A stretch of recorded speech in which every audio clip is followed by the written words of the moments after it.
Hi, you all YouTubers. It's now Thursday. I'm so glad you joined me.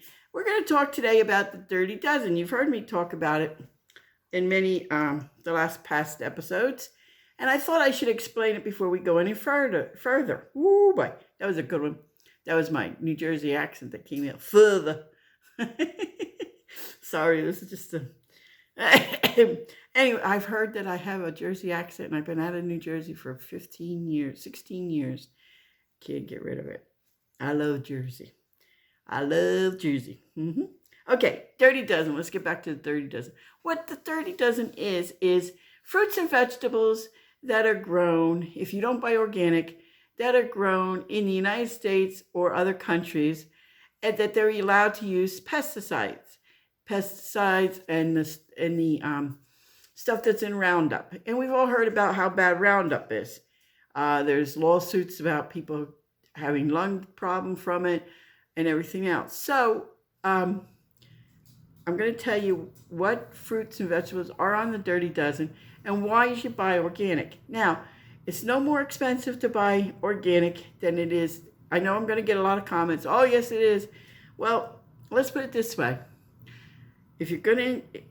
Wouldn't you rather, what's it going to cost you? Maybe 20 cents more to buy organic vegetables and fruit and maybe live longer? Or do you want to have the pesticides that is in Roundup and, you might have lung problems like COPD, asthma, stuff like that. So, I just want to go over with you because it's better living with Patti, and I just want to explain to you what it is. I was shocked what fruits are on this. Okay, they had just released the 2021 release of the 30 dozen. Well, they say 30, but it's really 12. But anyway, it ranks high in pesticides and in the fruits and vegetables from the Department of Agriculture. Now, the United States is allowing us to eat this stuff? Yes, sir. Yay. Okay. So the new ones that are added on is collard greens and mustard greens. And kale. Wow, kale comes from the ocean. Okay, but they're farmed. Some of these stuff is all farmed, because we're eating it. They've added on this year to the Dirty Dozen bell peppers, hot peppers, any kind of pepper. Okay, so now they say nearly 70% of non-organic produce is sold in this country contains pesticides. The newest EWG report states, and more than 90 of samples of strawberries, apples, leafy greens are tested for positive for 2 or more pesticides. Just think about that. That's a lot. And you know what? These farmers, they've sprayed the ground so much that they're saturated in the ground. So whatever they plant is going to be, okay. The CDC, and I know we all are tired of hearing about the CDC, found 1 out of 10 adults get enough fruits and vegetables as men and young adults that have these pesticides. So think about the pesticide, how high this pesticide stuff is. Okay, if you wash them, will it go away? No. You have to, like a tomato, you must wash it thoroughly, then peel the skin off. Then you can cut it, and it saves you a little bit on the pesticides. But think how thin the tomato skin is. It can go right through that, penetrate to the meat, and then you're eating some more pesticides. So here's a Dirty Dozen. Let me see if I can find the list here. Okay, as of 2021, Dirty Dozens are strawberries, spinach, kale, collard greens, mustard greens, peaches, apples, grapes, cherries, pears, nectarines, bell and hot peppers, tomatoes, and celery. Now that was the Dirty Dozen as of this year. But here's some more. add it on. Avocado, sweet corn. Oh, these are the clean 15 for the, so these are clean. Avocado, sweet corn, pineapples, onions, paprika, sweet peas, eggplant, asparagus, broccoli, cauliflower, kiwi, cabbage, honey, dew, lemons, and mushrooms, and cantaloupes, or in New Jersey as we call them, lopes. So the reason they're clean, most of them, let's take corn or avocado. The corn has a husk. It's protecting the corn. You got an avocado, that hard skin is protecting the avocado inside. The peas, they come in a husk, little pod, so they're being protected with the pod. Let's see, eggplant, they have that tough skin. If anybody cooks eggplant and they peel that skin, you know what I'm talking about. That skin is tough. Nothing's going to get through there. Broccoli, I don't know why that's on Dirty Dozen, because that's just sitting there. And cauliflower, I don't understand. Honeydew melons, that's got that hard shell, and cantaloupes. They're good. So, really, you got to be careful. I mean, you don't have to buy organic. You really don't have to buy it. But if you want to eat healthy and and not be sluggish and wonder why you're not feeling well, and that's really up to you guys what you want to do with the Dirty Dozen. So now you know what the Dirty Dozen isn't. So you can go and decide if you want to buy organic. And I would prefer you buy an organic, but I know the cost sometimes is not there. And going on eating healthier, I was going to talk about 6 keys to unlocking your energy. Okay, a lot of people lately, if you seem to feel tired all the time, and you don't feel like to socialize because you're tired and you're just overstressed and you're under tired, you feel like you're not getting enough rest and you're fatigued and all that, and stress and pollen, and you can't sleep, poor health. That's basically what I'm going to talk about. And the first key to it is getting enough quality sleep.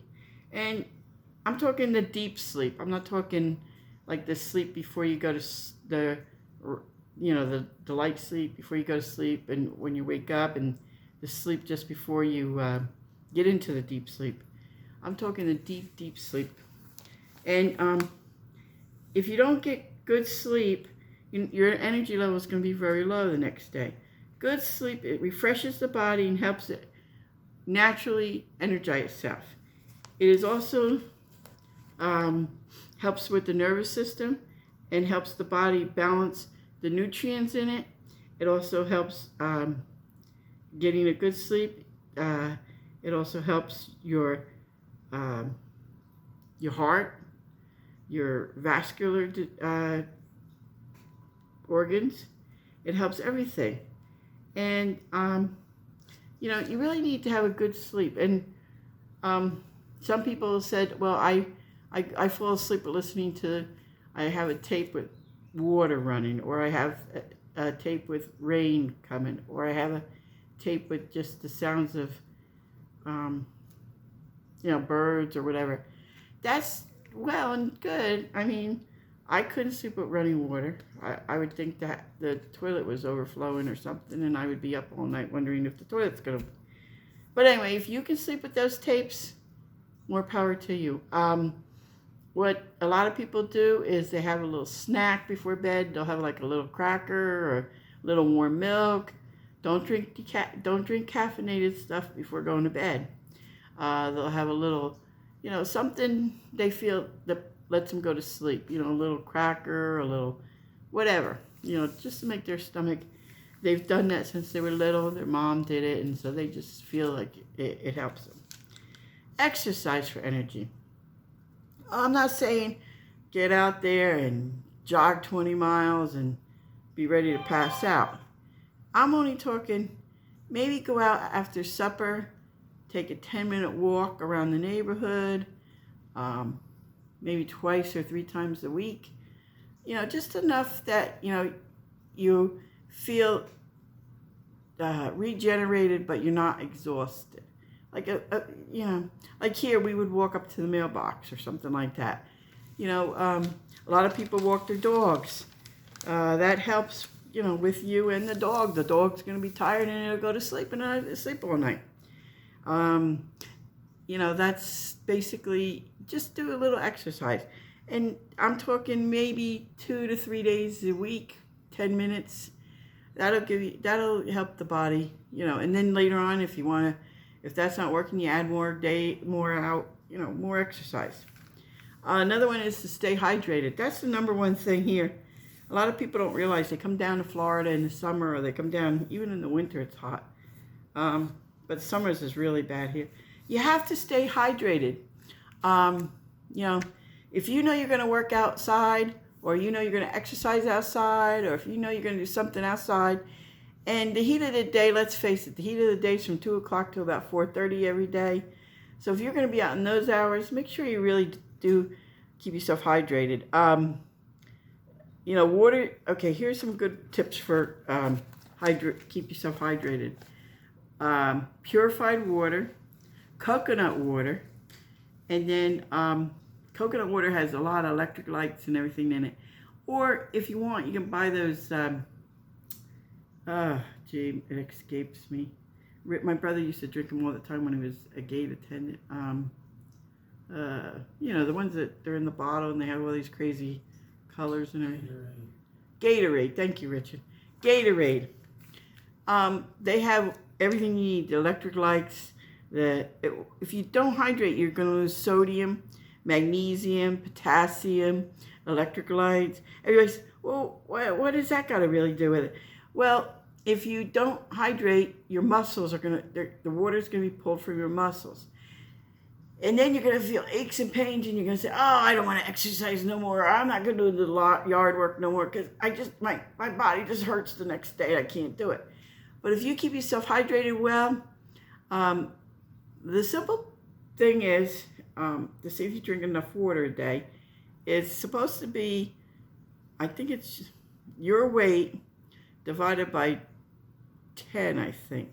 And that's, like you're supposed to drink, like most people would drink about 64 ounces of water or 64 ounces of fluids. That would keep you hydrated. You don't want to overhydrate because you can die from that too. So just figure out which way you feel better with how much water or fluids you want to drink. That's the main thing, where you feel comfortable. And I found this out. Don't drink if you're drinking water, don't drink it after 4 o'clock because you'll be up all night. And, you don't want to do that because that ruins your perfect sleep. And then nourish your body. Like, you got to nourish your adenoids, okay? That's where all your stress comes from. Like, if they're on top of your kidneys, they're in your neck, they're all over. So if you are stressed, that's gonna alert them. It's gonna overact your body.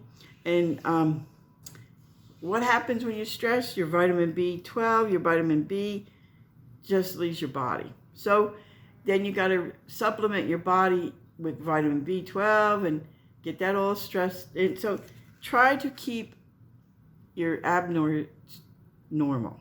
And stress, do some meditation, do some alone time.